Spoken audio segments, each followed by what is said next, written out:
The Benjamin Dixon Show is only possible with listener support. Go to www.thebenjamindixonshow.com to register for our blog and join the Progressive Army.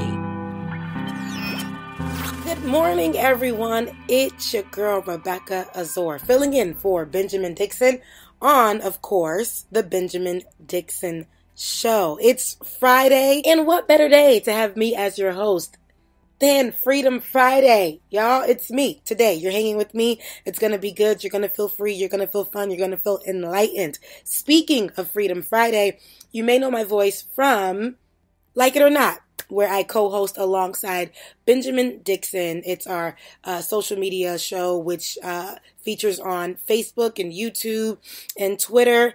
And you haven't seen us in a while. That's because we are now free from colonizers. Okay? We are now independent, and you guys will see us coming back at the beginning of April. And we are working on some really, really great things for you guys. Now that I've pushed that to the side, let's get right into the story of the week. It's been nearly 2 weeks since the murder of the 22-year-old black man, Stephon Clark, in Sacramento, California. And unless you have been living under a rock or you want to act like police brutality and racism isn't really a thing, you know, all y'all racism isn't real, folks, whatever. Clark was murdered by 2 police officers after they shot at him 20 times in his grandmother's backyard. Because he had a gun. No. He had a crowbar, right? Nope. Because he had a cell phone that they mistaken for a gun. And all this because they were looking for someone who was supposedly vandalizing locally. And it took all that for them to attack somebody who was vandalizing. But anyway, I know that Ben already covered most of this. Who I really want to focus on is his brother, who has been in the news, in the media, visibly distraught. And it's a particular place that he went to, and that was running up on the mayor. Yes, Stevante Clark, Stephon Clark's brother, pulled up on the mayor at a city council meeting earlier this week, chanting Stephon Clark as he came in. But he also challenged the mayor, took the mic, and I'll go ahead and let this play. Some people are calling this a really disrespectful moment, and some people are saying that they can see and feel this man's pain. Take a listen and see if you can hear it. The mayor and the city of Sacramento has failed all of you. You hear me? Rent is too high. Hold on, stop. Hold on. Wait. The gang banging has to stop. Gotta go. The poverty is uncontrollable. The mayor wants to talk to me. The chief of police got my brother killed. He doesn't care. He shows no emotion at all. And y'all get mad at me for not crying on the news. Stevante. Yeah, thank you. Tell him to shut the up, please. No.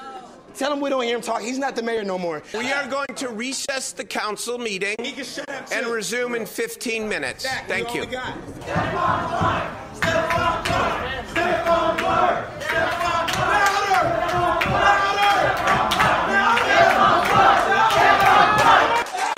Wow, that was Stevante Clark confronting the mayor at a city council meeting, visibly to me and audibly, as you guys can hear, in pain. The first thing that I saw, the first thing that I said when I was speaking to Benjamin about it, I just told him, I'm like, everyone's going to see somebody who is causing a mess, a riot, or whatever. But what I see is somebody who is hurt, who has lost his brother, who he's really close to. And he felt as if the mayor and the officers and the head of officers and everyone else, these officials who are supposed to be covering this murder, are not giving it enough attention. But he's so messed up. And this is where people need to understand. When you're dealing with, or when you're mourning or whatever's going on, this is a heavy pain. And I can't be the one to understand it, but I can only imagine what pain he's feeling. That is a place where people can't tell you how to feel. You're losing it. You've lost someone. And nowadays, when we're losing our brothers or our fathers to senseless acts like police brutality and things of that sort, it's kind of like you don't even have time to mourn, because if you sit on it and if you don't speak on it, then it's just going to become a lost hashtag. It's going to be something that's forgotten. So instead of mourning, he jumps right into trying to fight for his brother and fight for his city, not really having a playbook on how to do this. So people were upset saying, oh, he needs somebody to come and speak for him. He needs all of this. No, this is somebody who's mourning. You can't tell this man how to hurt. You can't tell this man how to deal. Society, the nation tells you that if you don't go out there and fight for your brother or your father or whoever was murdered, especially in police brutality, then they're going to be forgotten. Forgotten, guys. Becomes nothing. So Stevante knew that he needs to jump on this right now. And he's clearly mentally just all over the place, as he should be. He's mourning. He's trying to do something right in his brother's name, and that's fight for the city of Sacramento. He's been awakened in that sense. Also, he is trying to fight for justice for his brother. And it's just so much on him. His brother just died nearly 2 weeks ago. Just nearly 2 weeks ago. And he's already hitting the streets rallying for a better Sacramento, rallying for the justice of his brother, Stephon, rallying for just all of this by himself. And people are looking at him as if he's the problem, as if he's insane. No, guys, understand.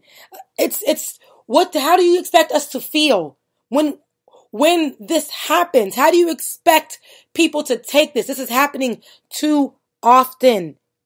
Our black brothers, our sons, our fathers, our uncles are being gunned down by police officers for no reason.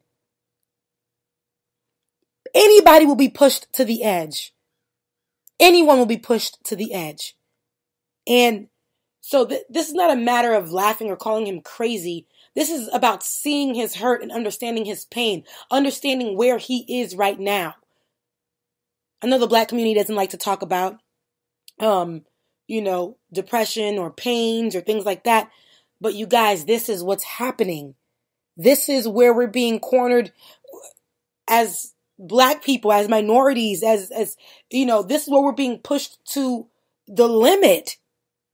It's these slayings, these murders at the hands of police officers of our loved ones is causing us to lose it mentally. Understand what seeing the videos of these shootings does to us mentally. It's a level of trauma that we're watching somebody get shot up for no reason 20 times, you guys. Listening to officers lie. Listening to officers turn off their body cams or their audios on their body cams. This device that was put in place for us to see what's going on, for us to hear what's going on, so that we know that we have caught these police officers in these places where they are wrong. But yet it's you guys, it's a level of trauma that I feel when I watched the shooting, when I watched it, and I could only watch it once because it messes me up. Like, I'm messed up for the whole day. So I can just imagine what his family is feeling, what Stevante is feeling. Y'all. I mean, it really hurts. It really does. And I think that we should stop looking at it as if, I think people who are looking at it as if he's crazy and as if he has no home training, please take a moment. Imagine if you were in his shoes right now. Imagine if you were him and you were really close to your brother and you lost him and you don't want him to be forgotten. And you know that if you don't fight for him the way that you understand that you need to fight for him, because you've seen what happened to all the Mike Browns and Trayvon Martins and Tamir Rice. You've seen what happened with Alton Sterling. No justice. And if you don't fight, and if you don't feel, nothing's going to come of it. So imagine being in Stevante's shoes. Sometimes you just got to go extreme. That's exactly what's happening, you guys. They're pushing us to a place where you go crazy. You got to be extreme to get the message out. And it's so bad. And I don't mean extreme, what I mean by extreme is you got to be loud. You got to be proud. You have to fight for justice. Or it'll end up being no justice if we just sit back and stay quiet. Because that's what they want us to do. While they're shooting down, they're gunning down our brothers, even our sisters and our daughters, our sons, everyone. Everyone, guys. So Stevante, pardon me for feeling that, but I really did. So Stevante did go on to the Don Lemon show, where Don Lemon even asked him, and this is one question that people got to be careful with. Don Lemon asked him, how he's taking it, how he's feeling. And as somebody who's worked in the media, I know that's a question that you got to ask to show people, to help the viewers see and feel the emotion. But come on. We already seen it, Don Lemon. We already know what's going on. You're just an interview too late. And Stevante felt that. Listen to how this interview went down. And this was right after his city hall takeover. From my city, we are the example of how to do it right. What the media does, they wait till a loved one dies, they find out it's a tragedy, they swarm that person, they put them in grief, they ruin their lives forever. Their lives are never the same. Don Lemon, let me talk to my people, okay? Yeah. You black, I'm black, let's be black now. Don't you do that down, Don Lemon. Well, I just want to tell you that the media... Hold on, I'm not blaming the media. Okay. I'm not blaming, but the way you guys treat us, you guys, I told you I stopped calling them out. We have, how many phones do we have in the family? Can you let me get a word 7, in, please? Because listen, I have to manage 8. the time here so that we can get something out of this interview, because a lot of people are watching, and you're through the media, whether you like it or not, your brother's story will be told. The media is giving you a platform. We love Stephon. I am. Yeah. Don Lemon, say his name. So tell me about your brother, please. Don Lemon, say his name. Stevante, listen, you're in grief. I'm sorry for that. He's not going to say his name. I know how it is. We'll never do CNN. You messed up on our name. You sent our driver late. Well, and that's messed up. I thank you so much for joining us. And my heart goes out for you. Thank you. CNN. Thank you. Yeah, that was a pretty tough interview to listen to. I was watching it, and I think a lot of people were watching to see how Don Lemon would react, what his response would be, and also they were watching for Stevante. And like on Twitter, they're calling it like an episode. They wanted to see if he would break into one of his episodes.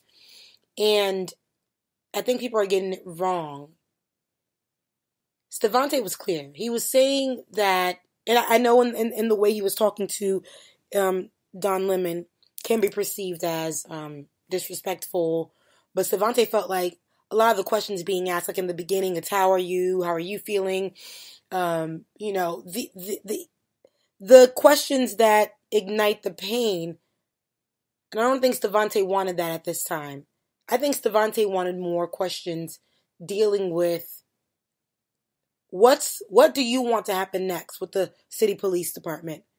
How do you seek justice for your brother? I don't think he wanted those soft questions. Also, Stevante was clear.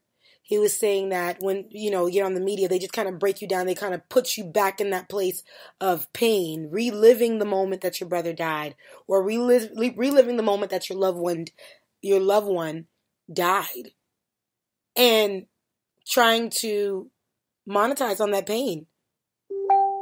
Constantly just asking those questions, reliving that pain over and over again. I think he wanted to show more than that. He wanted to talk about more than that. And I feel bad that Don Lemon was caught in the crossfire. But all Stevante wanted was for them to say his brother's name. He does not want his brother to be forgotten. Let's take away all, what you guys are calling the craziness and things like that, and let's look at it for what it is. This guy is, again, I said, he's hurting. He's been through a traumatic event. And he does not want anyone to forget his brother. Anyone.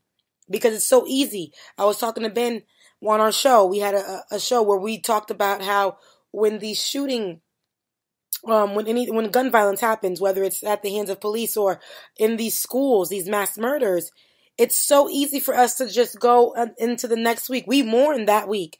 We feel bad that week of the incident.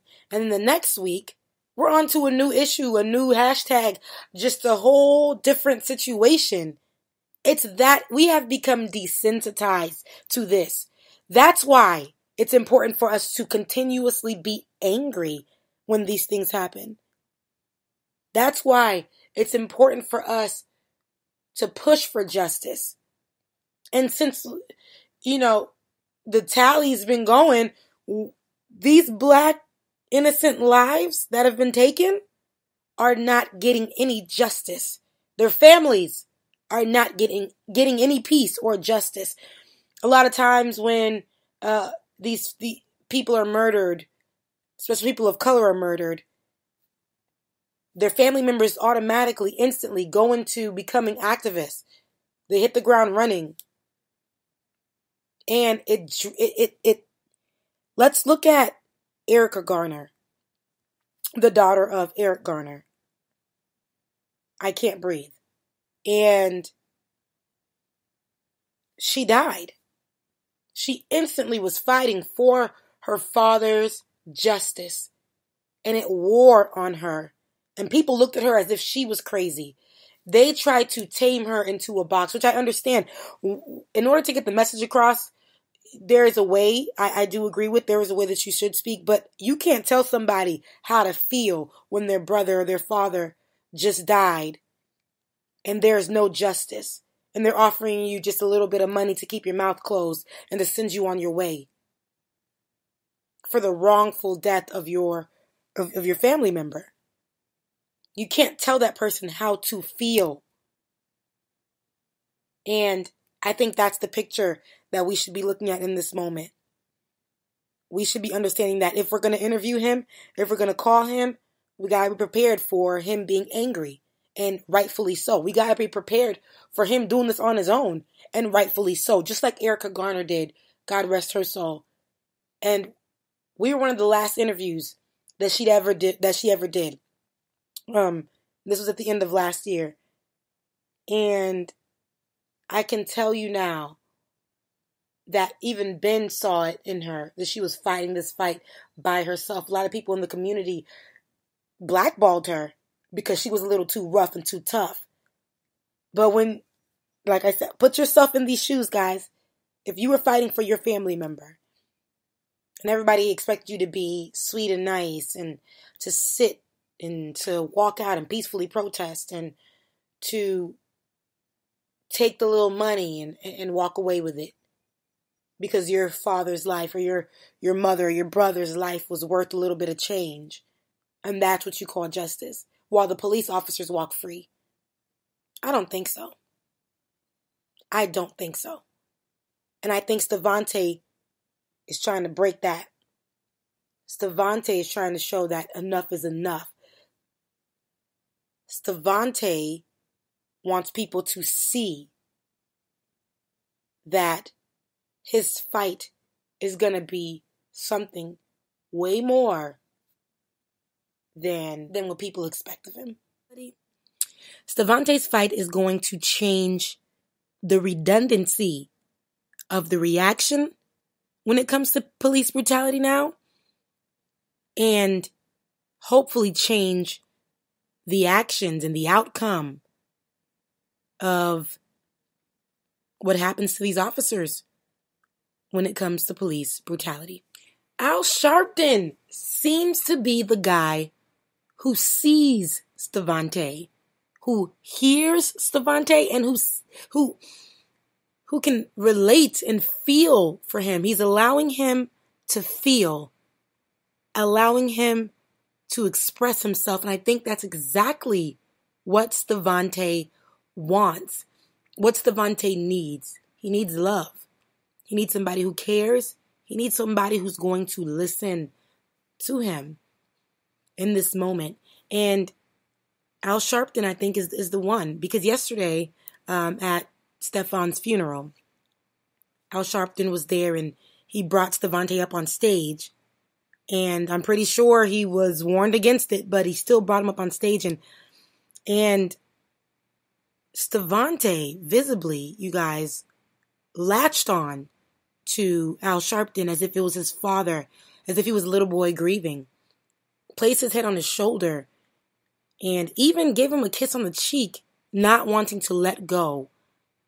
All because Al Sharpton decided to just listen and to love on this brother.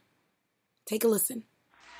You don't tell people when you kill their loved one how to grieve. We did not come for you uppity, bourgeois, proper folk. We came for Stevante. We came for the family. We came because this boy should be alive today. That is all Stevante is fighting for, is the justice of his brother. And I think because it's not packaged in the way that we're used to, it's something that's not normal. I think also because we don't like to see black men grieving and being angry because it makes us look bad. I guess, whatever that means, but I think we need to start acknowledging this.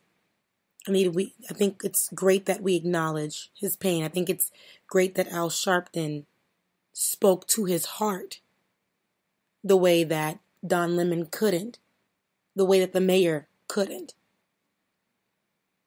And all he's doing is fighting for justice for his brother. Stevante is not violent. Stevante is grieving. Stevante is angry. Stevante is hurting.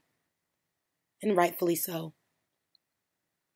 So when you see him, I think we should start loving on him. I think we should start listening to him. I think we should be open to Stevante. And in this moment, on the show, I like to leave with quotes, all these great things. But I'm going to leave you guys with a quote by Dick Gregory. And I think it's so fitting for this moment. And he says, "This isn't a revolution of black against white. This is a revolution of right against wrong. And right has never lost." Think about that, y'all. In the meantime, be sure to follow up with me so we can continue the conversation on Twitter. Follow up with me at Rebecca Zor. REBECCAZOR. Again, that's REBECCAZOR. And tell me what's on your mind. Tell me how you feel about it. And be on the lookout for me and Ben and I, our show Like It or Not, returning in April. And we got a lot of great content for you guys. And don't forget to wear your Easter's best this weekend. If you're going to church or if you're going to pick some eggs from the backyard with the kids, however you want to celebrate, happy Easter, you guys. And happy Resurrection Day to all my church folks. In the meantime, stay blessed. And I love you. Mean it. Have a good Friday. The Benjamin Dixon Show is only possible with listener support. Go to www.thebenjamindixonshow.com to register for our blog and join the Progressive Army.